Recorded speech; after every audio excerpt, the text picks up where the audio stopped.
নিয়ে আসো। এই যে কি নাম হলো, এই যে ষষ্ঠী কাকা, আমাদের একটা ডালার সাপ বহুত বড়, তাকে রেস্কিউ করছে এই জলের শীতে জলে নেমে। হ্যাঁ এই তো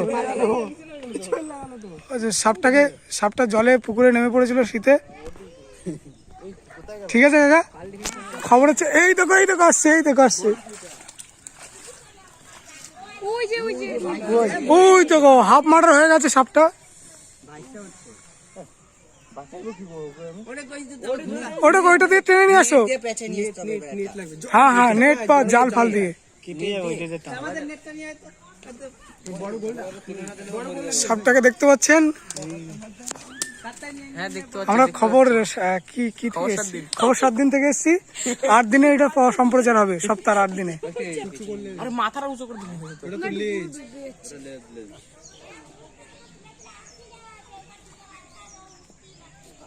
ঠান্ডায় হয়ে গেছে।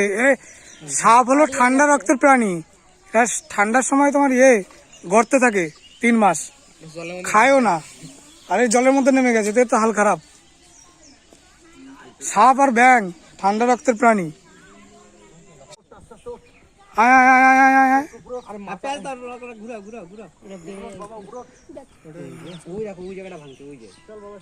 ভেঙে গেছে,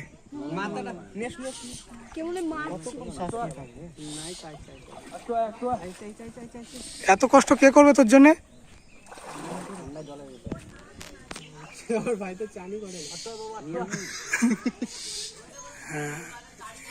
এর মার্ডারে মনে যাওয়ার মতোই অবস্থা। আরেকটু এখনই বাঁচবে।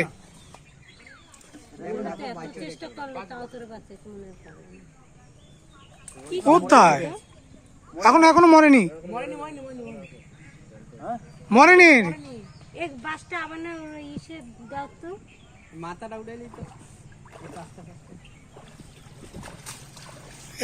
আসবে একটুখানি। আয় কোথায় গেল?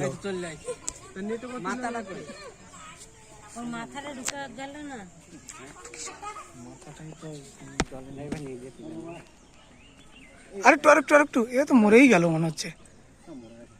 না এখনো যাবে না, এখনো শক্ত হয়ে গেছে। তারিখা ও চলে যায় সামনের দিকে, ওরে বাঁচানোর জন্য এত চেষ্টা। ওখানে কুঞ্চিতে আটকা গেছে। দেবার বাবা ওর অবস্থা হয়ে গেছে। ও এখন লেজ ধরে টেনে নিয়ে আসলে কিছু হবে না।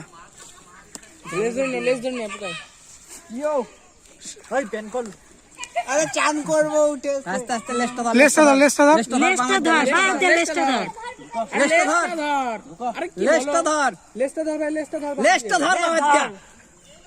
ধর। হ্যাঁ এবার টেনে নিয়ে আয়। আর জলেরটা উপরে উঠে দে, আবার চলে যাবে।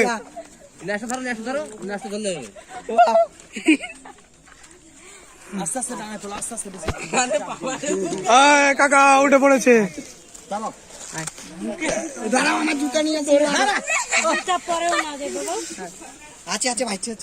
বেঁচে আছে, অসুবিধা নেই, বেঁচে আছে। বাঁধের ওই পারে নিয়ে চলো, বাঁধের ওই পারে। কাকু বেঁচে গেলি, বাঁধের ওই পারে নিয়ে চলো। না এইভাবে নেই নাও, ঢুকে উল্টো দিক দিয়ে আসবে।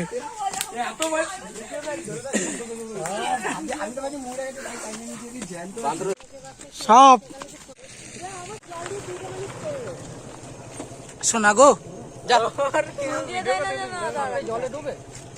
মরে যাচ্ছে, চলতে পারে না। ওই তো মাথা ঘুরেছে, যা এই তো টানছে। ও জলে থাকলে মারা যেত একদম। বলো তো সাপটাকে বাঁচিয়ে কেমন লাগছে? খুব ভালো লাগছে। ওই কাকাও এসেছিল, হ্যাঁ সাপটা এখন আছে, আস্তে আস্তে চলে যাচ্ছে। আমি অনেক খুশি তো, জাস্ট আমার মনে হচ্ছে খোলসা ছাড়ছে বলো তো।